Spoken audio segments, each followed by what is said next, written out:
પેલા 50 વર્ષ પાછળ જાઓ ને એટલે જે બાયના પેટમાં બાળક હોય તો એ રામાયણ વાંચતી, મહાભારત વાંચતી, ભગવદ્ ગીતાનું જ્ઞાન લેતી અને એ કદાચ એનું ગ્રહણ કરતી એ સ્ત્રી તો ગર્ભમાં એનું બાળક હોય ને એનું ચેતનાનું જ્ઞાન પુરા. એટલા મોટા ઋષિ મુનિ જન્મ લીધો, સંત મહાત્માએ જન્મ લીધો. તારા ઘરે કદાચ મારું ભજન થશે, મારી વાર્તા થશે ને તો જ્ઞાની પુરુષ અવતાર લેશે. હું મેળવી ઓળખા.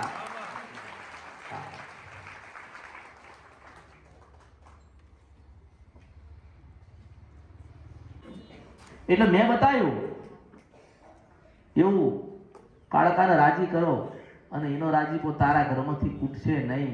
જ્યાં સુધી તમે નહીં બદલાવ ત્યાં સુધી કાળકા નહીં બદલાય. જે દાડે તમારું મન પરિવર્તન થયું, તમે બદલાઈ ગયા, એ દાડે પાછા માતા પાવાગઢમાં જતી રહેશે અને તમારા ઘરે પાછું જેવું હતું ને એવું થઈ જશે. આ તો ભાવ જોઈએ. તારે ભક્તો તો આવે જ છે.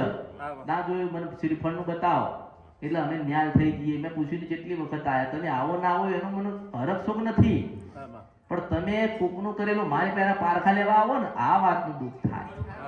નકર તો એ માતા શું કે જા તારું શ્રીફળ બનાવી જા અને તારા દહ પૂર્વજ હોય તમારી અમૃતની મેળડીને ના નડાવું છે નો છપરા નથી ગધરાથી અમસાણી મેળડી છે.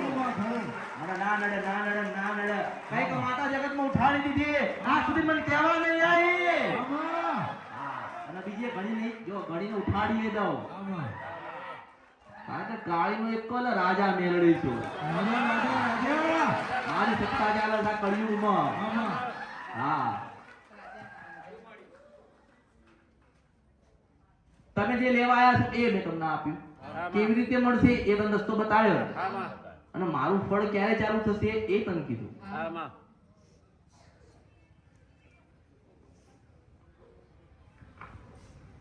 જો આવા છે ને જે માર્ગે મોકલે ને એ માર્ગ અપનાવો અને જે ભક્તિ કરવાનું કહું તમે એની ભક્તિ કરો. એના વગર તમારો ઉદ્ધાર નથી. તમે મારા નામનું ભજન કરો, મારા નામના હવન કરો, મારા નામના દીવા કરો, મારા નામનું તપ કરો, પણ તમારા દાદા તમારા વડવા હોય આ અસલ કાળકા શંકર ડોહાની માતા થાય હું મેલડી છું. તું ઓળખો તો ઓળખાય ડોહા.